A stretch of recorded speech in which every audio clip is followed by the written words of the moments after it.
Hi, I'm Patrick. With the CMAT around the corner, I'll be coming up with a few videos that will help you with regards to strategy for the CMAT exam. So this specific video, I'll focus on the overall strategy. In the videos that are to come in the next few days, I will focus on section-wise strategy that will help you with regards to planning the entire paper.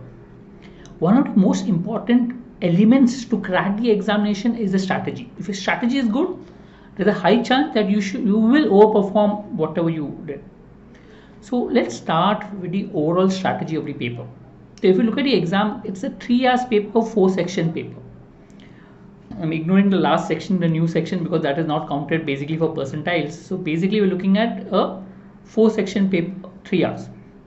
One of the section is GK, but that is not going to take too much of time. Let's say at the max 10 minutes. I would say 5 minutes, but let's say at the max 10 minutes for the GK section. Remaining 3 sections are quant, logic and verbal. Usually the quant and logic section will take more time than the verbal section because you need to solve it to get the answer. So that means if I'm looking at broadly breaking up the time, I will break up the time in such a way that I'll spend 1 hour for quant section, 1 hour for logic section, right? And 40 minutes for the verbal section and 10 minutes for GK section. With the last 10 minutes as buffer. You need to keep a buffer time so that by any chance one of your section doesn't go as per plan, you can always go back to that section. So that means around 10 to 15 minutes in the end as a buffer time is always advisable. So that means the broad planning approximately would be 1 hour quant, 1 hour logic, as far as possible half an hour of or 40 minutes of verbal and 10 minutes of GK section. Now it is possible that you will be tempted to extend the timing in one section. Suppose you start with quant and you extend the timing, what will happen? So it is possible that you will get lesser time for other sections, that those sections will suffer. So it's always advisable not to extend the time. You can always come back to the section if you finish the next section faster, so you can come back to the section, or in the last buffer time you can come back to the section. So it's always advisable to keep your time limits. That's one aspect for quant, logic, as well as for verbal section.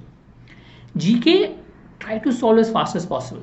Don't give yourself more than 7 minutes or 5 minutes as such. 25 questions can be easily solved in 5 minutes. If you want to extend 7 minutes, understand you either know the answer or you don't know the answer, right? If you don't know the other answer, skip it, move ahead. If you know the answer, mark it. If you have some idea about it, mark it. I mean, that's the way it goes.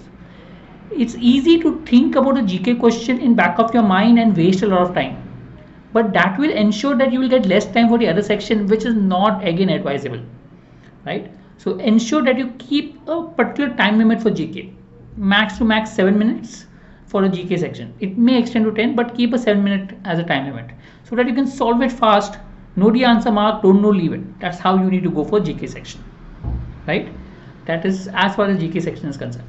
Keep the GK section either in the start, possible. You can keep in the middle. Maybe you're tired with quant and you just want to go fast with break, go with the GK, then go with logic, or keep in the end, whichever way you're comfortable. You must have already practiced and you know what is comfortable to you, stick to it, right? So as I said, try to create an overall plan before the exam in terms of time limits and stick to it. That is what will help you. I will come with the individual section strategy in the next videos that will help you. Okay, all the best for the exam and all the best for your mocks that you're writing. Goodbye.